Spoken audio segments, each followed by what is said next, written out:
मैंने लाइफ में बहुत परिवर्तन देखा अपने, मतलब इतनी पढ़ाई किया, ये किया वो किया, बहुत सारे डिस्कशंस हुए हैं। मतलब मैं झारखंड टॉपर रह चुका हूँ, गोल्ड मेडल जीता है मैंने मैथमेटिक्स में।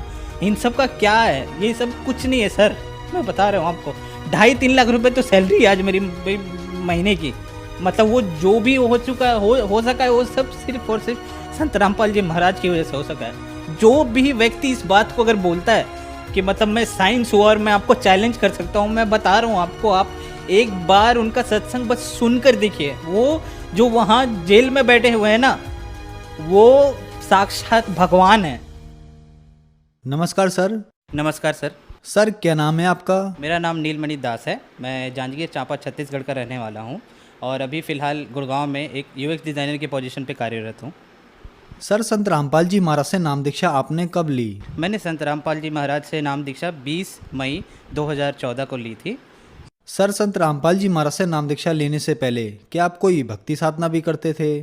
जी सर, मैं आशाराम से जुड़ा हुआ था। आशाराम जी की भक्ति करता था। ऑलमोस्ट मुझे 6 साल हो गए थे उनकी भक्ति करते करते। और उनकी भक्ति करते करते कुछ खास वैसे तो लाभ नहीं हुआ था, बट थोड़ी बहुत जो बुराइयां थी मेरे अंदर में वो छूट गई थी, मगर ऐसा कुछ एडवांस लेवल पे कुछ लाभ नहीं हुआ था सर। जी। तो फिर क्या कारण बना कि आप संत रामपाल जी महाराज की शरण में आए? जी, मैं एक साइंस का विद्यार्थी हूँ सर। मैं मतलब आईआईटी बॉम्बे में मैंने पढ़ाई भी की है। तो मेरे भैया पहले ही संत रामपाल जी महाराज से नाम दीक्षा ले चुके थे। तो उनके साथ मैंने बहुत आर्ग्यूमेंट किया कि भैया ये क्या हो सकता है, मतलब इंसान कैसे भगवान का रूप का दर्जा मिल सकता है किसी को। तो मैंने बहुत आर्ग्यूमेंट किया। मैं आसाराम जी की पॉइंट ऑफ उनके टाइम पे भी मैंने बहुत आर्ग्यूमेंट किया था कि नहीं, साइंस से बड़ा तो कुछ है ही नहीं, मतलब विज्ञान ही है सब कुछ गॉड का एग्जिस्टेंस आप ऐसे किसी आदमी को नहीं बता सकते। लेकिन जब उनसे बहुत डिस्कशन चला मेरा, संत रामपाल जी महाराज के मैं आश्रम गया। मैं आश्रम जाने के दौरान मुझे ये लगा कि ये तो बिल्कुल अलग जगह है। यहाँ पे लोगों को मुफ्त में खाना सोने का व्यवस्था, क्योंकि आशाराम के पास में मैं जा चुका था, वहाँ पे पैसे से आपको दिया जाता था। मतलब आप पैसे कूपन कटाओ और उसके बाद में आपको दाल चावल मिलती थी। वहाँ पे इतना कोई व्यवस्था नहीं था। बड़े जो पैसे वाले हैं उनको आगे बैठाया दिया जाता था, हम लोग बहुत पीछे बैठते थे और कहीं से दूर में तो छोटी मोटी झलकी मिलती थी आशाराम जी की। लेकिन यहाँ पे देख रहा हूँ सारे लोग आके आराम से परमात्मा आशीर्वाद दे रहे हैं। और उसी दौरान पे मुझे थोड़ा सा मन में एक तो कहीं विचार हुआ, नहीं यार, मैंने कहीं और भी भक्ति की है तो यहाँ पे भी आकर एक कोशिश की जाए। संत रामपाल जी महाराज से मैंने नाम उपदेश लिया। संत रामपाल जी महाराज ने आशीर्वाद भी दिया। और मुझे सबसे एक आश्चर्य बात और लगी सर कि आप किसी भी व्यक्ति जन के आश्रम में जाएं, आशाराम जी को ले लें या किसी और भी बहुत सारे संत और जो पुरुष अपने आप को बताते हैं उनके आश्रम में जाएंगे तो वो लोग इंडिविजुअली आपको आकर आशीर्वाद नहीं देते हैं। मतलब जो मैंने नोटिस किया संत रामपाल जी महाराज के आश्रम में, वो हर एक शिष्य को आकर उनके सर पर हाथ रखकर आशीर्वाद दे रहे थे, जो कि अपने आप में एक बहुत बड़ी बात है। मतलब कौन से एक आप इतने बड़े पदवी पे पहुंच गए हो तो अपने आप को समझने लग जाते कि नहीं मैं तो आई एम गॉड।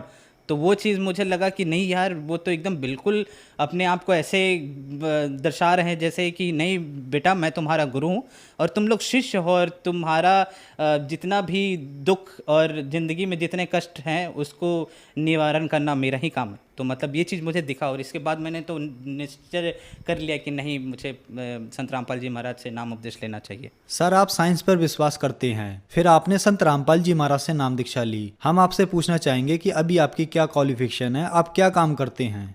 जी, मेरी क्वालिफ़िकेशन, मैं national institute of fashion technology से बैचलर इन डिज़ाइन टेक्सटाइल में मैंने डिग्री ली है।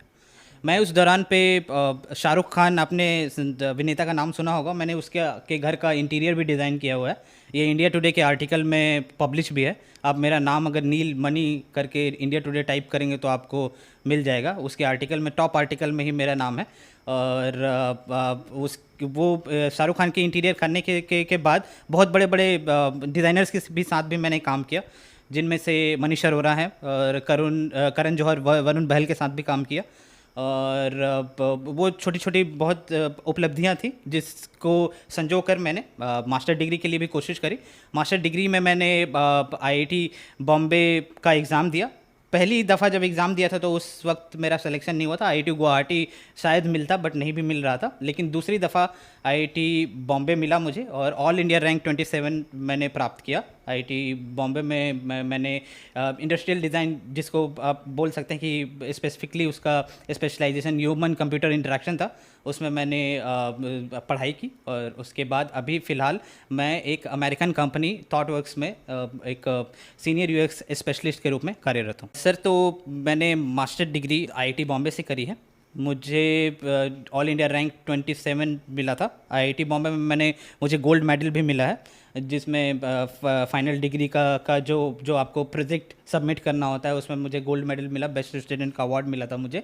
और संत रामपाल जी महाराज की ही आशीर्वाद से मेरा आईआईटी बॉम्बे में सिलेक्शन हुआ था। आईआईटी एक इतनी बड़ी संस्थान है, मतलब लाखों बच्चे वहाँ एडमिशन के लिए तड़पते हैं, मरते हैं, मतलब कि नहीं वो वहाँ पे हमारी एडमिशन हो जाए, लेकिन सिर्फ आशीर्वाद मात्र से, संत रामपाल जी महाराज के आशीर्वाद मात्र से वो सिलेक्शन हो गया था मेरा। और ये सर मैं ये आपको ये भी बात बताना चाहूँगा, मैं संत रामपाल जी महाराज के पास में मैं 2013 में भी एक बार जा चुका था, जिस समय भैया ने मुझे बोला कि तुम जाकर आश्रम देखो, तुम्हें नाम उपदेश लेने का इच्छा करेगा तो ज़रूर लेना। उससे पहले भी एक बार मैं गया था, जिस दौरान पे मैंने उसी वक्त बोला था भैया को कि अगर मुझे आईआईटी बॉम्बे में मेरा सिलेक्शन हो जाए ना भैया, तो मैं पक्का नाम का उपदेश लूँगा, तो मुझे समझ में आ जाए कि हाँ यही कि ही इज़ द गॉड।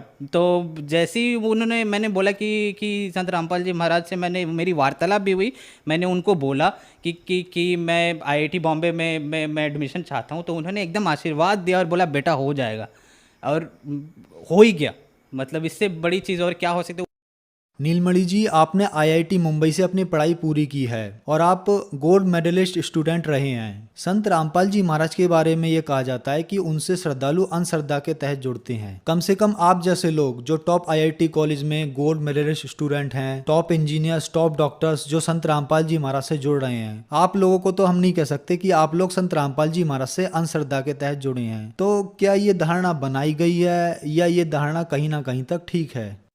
ये धारणा मुझे लगता है कि जब बरवाला कांड हुआ था उसके बाद में सोची समझी तहत एक साजिश थी। मतलब गवर्नमेंट ने बहुत अच्छे तरीके से प्री प्लान किया था मेरे ख्याल से कि संत रामपाल जी महाराज के जो अनुयायी हैं उनको ये बताया जाए कि अंधश्रद्धा से ये जुड़े हुए हैं, और उनके ज्ञान को भी अलग तरीके से पेश किया गया। बट मैं आपको बताता हूँ, आईआईटी के 70-80% स्टूडेंट को आप देख लेंगे वो एथीज़म की ओर जा रहे हैं, मतलब वो कंप्लीट एथिस्ट होते जा रहे हैं। उनको गॉड पे में यकीन ही नहीं है कि गॉड का एग्जिस्टेंस है, इसने इस पर्टिकुलर यूनिवर्स को किसने क्रिएट किया है। अरे भाई, आप बोलते हो कि ये गैलेक्सी इतना बड़ा है, मुझे दिखाई नहीं देता, इतना अभी तक आप मानिए सर कि जितने सारे आपके फिलोसोफर हैं, जितने सारे आपके साइंटिस्ट हैं, इवन आप बोलिए ना तो जो आईआईटी से मास्टर डिग्री लेते हैं उनको आप एक जूनियर साइंटिस्ट भी बोल सकते हैं। 70-80% स्टूडेंट को आप देख लेंगे वो एथीज़म की ओर जा रहे हैं, मतलब वो कंप्लीट एथिस्ट होते जा रहे हैं। उनको गॉड पे में यकीन ही नहीं है कि गॉड का एग्जिस्टेंस है, इसने इस पर्टिकुलर यूनिवर्स को किसने क्रिएट किया है। अरे भाई, आप बोलते हो कि ये गैलेक्सी इतना बड़ा है, मुझे दिखाई नहीं देता, इतना अभी तक आप मानिए सर कि जितने सारे आपके फिलोसोफर हैं, जितने सारे आपके साइंटिस्ट हैं, इवन आप बोलिए ना तो जो आईआईटी से मास्टर डिग्री लेते हैं उनको आप एक जूनियर साइंटिस्ट भी बोल सकते हैं, और मैं एक जूनियर साइंटिस्ट भी हूँ। लेकिन आप जो छोटे छोटे जितने भी वहाँ पे स्टूडेंट हैं, आप उनसे जाकर आप ये पूछेंगे ना, उनका जो विश्वास है गॉड की ओर बिल्कुल भी बदल चुका है। मतलब लोग इतने ज़्यादा अंधविश्वास की ओर जा चुके हैं कि आपको यकीन नहीं होगा। और ये संत रामपाल जी महाराज को इस तरीके से ठहराना, उन्होंने एक एक चीज़ को, हर एक शास्त्रों को खोल के, वेद को, सभी चीज़ों को बताया है कि कहाँ पे भगवान का जिक्र है और वो भगवान आखिरकार कौन है, और हमें किस भगवान का पूजा करना चाहिए, किस तरीके से करना चाहिए, और सही तरीके का गुरु कौन है। उन्होंने तो सिर्फ यही बताया। मेरे ख्याल से शायद ये चीज़ जितने भी और धर्म गुरु थे उनको पची नहीं होगी, क्योंकि उन्हें उनका जो व्यवस्था चल रहा है आजकल का, शायद हो सकता है कि जिस तरीके से ये ज्ञान प्रचार हो रहा था, तो उनको लगता है कि शायद मेरा बंद हो सकता है, इसलिए उन्होंने इस तरीके का षड्यंत्र रचा। ये बिल्कुल, आप अगर खुद में पढ़े लिखे हैं, आपको साइंस पे विश्वास है, आप थोड़ा बहुत भी मेटाफिजिक्स या फिर आपको लगता है कि मैं अध्यात्म में बिलीव करता हूँ, तो आप किताबों को खोलिए, गीता को खोलिए, आप चारों वेद को खोलिए, पुराणों को खोलिए, जो संत रामपाल जी महाराज सत्संग में बताते हैं, सिर्फ आप उनको देखिए और समझने की कोशिश कीजिए, आपको बहुत परिवर्तन दिखेगा। आपको लगेगा कि एक्चुअल में सच्चाई क्या है। नीलमणि जी, आप हाईली एजुकेटेड पर्सन हैं। आप इन बातों को अच्छी तरीके से जानते हैं। लोग तीर्थों पर जाते हैं, गुरु बनाते हैं, भगवानों की पूजा करते हैं। टॉप इंडिया के हॉस्पिटल और विदेशों के भी हॉस्पिटल कह देते हैं कि आपकी बीमारी लाइलाज है, ये ठीक नहीं हो सकती। प्रूफ के तौर पर वो अपनी रिपोर्ट्स भी दिखाते हैं और संत रामपाल जी महाराज उन बीमारियों को ठीक कर देते हैं। क्या कारण है? मुझे लगता है कि जो आजकल देखिए, बहुत सारे ऐसी ऐसी बीमारियां होती हैं जिनको डॉक्टर भी बोल देते हैं कि ये मेरे से पॉसिबल नहीं है, ये ठीक नहीं हो सकता। मैं अपना ही एग्जांपल आपको बताता हूँ। मतलब मैं खुद भी ब्रोंकाइटिस का पेशेंट रह चुका हूँ। इन्हेलर था मेरे पास में, मैंने बहुत सारे डॉक्टर्स के पास गया हूँ जिस दौरान मैं अपने बैचलर डिग्री कर रहा था उस समय, और दिल्ली में पॉल्यूशन बहुत बढ़ा हुआ था, तो उस समय सांस लेने में बहुत तकलीफ़ होती थी। तो मुझे कहीं ना कहीं लगा, और भैया से मैं भी मैंने पूछा कि क्या करना चाहिए। तो डॉक्टर के पास तो जा ही रहे थे, लेकिन मैंने सोचा एक बार अरदास लगा कर देखें संत रामपाल जी महाराज से क्या होगा। जब अरदास लगाई तो एकदम से गायब हो गया। आज की डेट में मैं बता रहा हूँ आपको कि मतलब ऐसे बीमारी छू मंतर हुई, जो डॉक्टर बोल रहे थे कि टाइम लगेगा, आपको इनहेलर ले लो और अलग अलग तरीके के टैबलेट्स दे रहे थे। आज जब संत रामपाल जी महाराज की इतनी दया हुई है कि मुझे तो दवाई हाथ लगाना ही नहीं पड़ता। संत रामपाल जी महाराज सिर्फ आपको मंत्र देते हैं, वो मंत्र और साधना को आप सही तरीके से जब करने लग जाएंगे तो ऑटोमेटिकली आपकी की जो जितनी भी बीमारियां हैं धीरे धीरे करके ठीक हो जाएंगे। और मेरे बहुत सारे ऐसे मित्र हैं सर जो आईआईटी में पढ़े हैं, और वो भी मतलब ऐसे अगरबत्ती वगैरह दिखाते थे, और मैं साथ ही साथ मैं अपना नित्य नियम किया करता था संत रामपाल जी महाराज का। तो वो लोग, उनको आश्चर्य होता था कि ये कौन सी पूजा की विधि है जिसमें कुछ जलाना नहीं पड़ता, कुछ करना नहीं पड़ता, एक आपने बस जोत जला दिया है, उसके बाद में आप बस उसको पाठ कर रहे हो, ये क्या है। तो मैं उसी तरीके से उनको समझाने की कोशिश करता, ये जो आप कर रहे हो ये बिल्कुल आडंबर है, ये कहीं लिखा ही नहीं हुआ है। आप मुझे बताओ गीता में कहाँ लिखा हुआ है, किसी वेद में बताओ, पुराण में बताओ। और मैं यकीन मानिए, मैं जिस लड़के के साथ में आईआईटी रूममेट में था, मेरा जो रूममेट था वो रैंक 1 होल्डर था, मतलब ऑल इंडिया रैंक 1। तो वो बहुत बड़ी बात होती है। मतलब ऐसे लोगों के भी लोगों में आपको इतनी अंधविश्वास दिखेगी ना, जो कि मतलब जिसको देखा समझा ही नहीं जा सकता। तो मैं कहूँगा कि कम से कम आप संत रामपाल जी महाराज की जो पूजा विधि साधना है उसको समझिए, और जो उन्होंने गीता और वेद शास्त्र पुराण में जो बताए हैं, कम से कम उनको फॉलो कीजिए, देखिए, सत्संग सुनिए, तो आपको समझ आ जाएगा। सर, आप साइंटिस्ट हैं। हम आपसे पूछना चाहेंगे कि संत रामपाल जी महाराज के नामदान सेंटर पूरे इंडिया के साथ साथ विदेशों में भी खुले हुए हैं। संत रामपाल जी महाराज टीवी के माध्यम से नाम दीक्षा देते हैं। तो सर, ये कैसे पॉसिबल हो रहा है? एक संत इतनी दूर बैठकर अपने श्रद्धालुओं को सभी लाभ, उनकी बीमारियां एक मंत्र देकर ठीक कर रहे हैं। मैं तो सर सबसे पहले मैं आपको ये बोलना चाहूँगा कि आपने उनको संत बोलकर, मतलब वो गॉड हैं। मतलब आपको अगर यकीन नहीं होगा, वो गॉड है साक्षात, कबीर साहब हैं। मतलब मैंने लाइफ में बहुत परिवर्तन देखा आपने, मतलब इतनी पढ़ाई किया, ये किया, वो किया, बहुत सारे डिस्कशंस हुए हैं। मतलब मैं झारखंड टॉपर रह चुका हूँ, गोल्ड मेडल जीता है मैंने मैथमेटिक्स में। इन सब का क्या है? ये सब कुछ नहीं है सर, मैं बता रहा हूँ आपको। 2.5-3 लाख रुपए तो सैलरी आज मेरी महीने की। मतलब वो जो भी हो चुका हो सका है, वो सब सिर्फ और सिर्फ संत रामपाल जी महाराज की वजह से हो सका है। जो भी व्यक्ति इस बात को अगर बोलता है कि मतलब मैं साइंस हूँ और मैं आपको चैलेंज कर सकता हूँ, मैं बता रहा हूँ आपको, आप एक बार उनका सत्संग बस सुनकर देखिए। वो जो वहाँ जेल में बैठे हुए हैं ना, वो साक्षात भगवान है।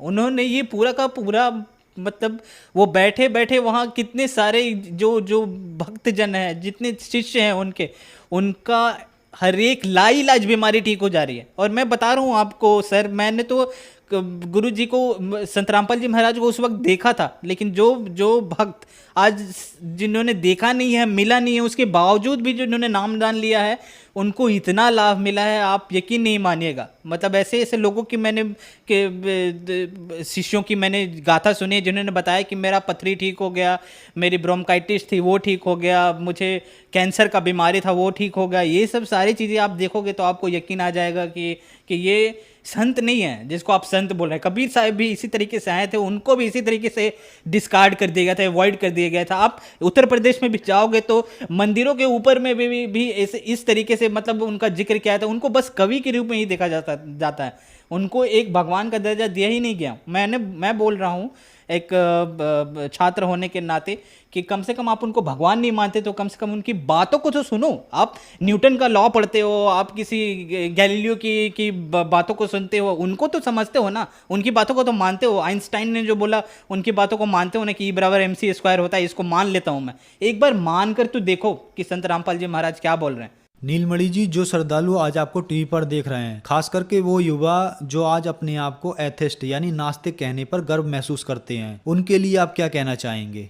आजकल के बच्चों को क्या कहा जाए सर, मतलब उनका पता ही नहीं क्या फिलॉसफी हो गया है, क्या थॉट प्रोसेस हो गया है। भगवान पे विश्वास नहीं, शायद माता पिता का इज्जत करना भी भूल चुके हैं। मतलब मोबाइल फ़ोन में चिपके रहना, टिकटॉक पे वीडियोस बनाना, ये सब ऐसी ऐसी चीज़ें जो शायद यही चीज़ समाज की कुरीतियाँ आपकी ठीक हो जाएंगी। आप एक बार आकर देखो, संत रामपाल जी महाराज के आश्रम आओ। सर मैं आपसे बस इतना कहना चाहूँगा, संत रामपाल जी महाराज का सत्संग सुनो, चैनल पर सत्संग आता है, पीली पट्टी चलती है नीचे पर, उन पे फ़ोन नंबर दिए होते हैं, आप उन पे कांटेक्ट करो, कॉल करो, आपको आसपास के नामदान सेंटर का पता भी चल जाएगा और वहाँ से जाकर भी नाम उपदेश ले सकते हो। जब उनका ज्ञान समझ आएगा तो आप उस फ़ोन नंबर पे कांटेक्ट करके निःशुल्क पुस्तक भी मंगवा सकते हैं। पुस्तक को पढ़िए, पूरा का पूरा मिलान कीजिए बुक बाय बुक। जब आपको समझ आ जाए तो आप नाम उपदेश ले सकते हैं। धन्यवाद।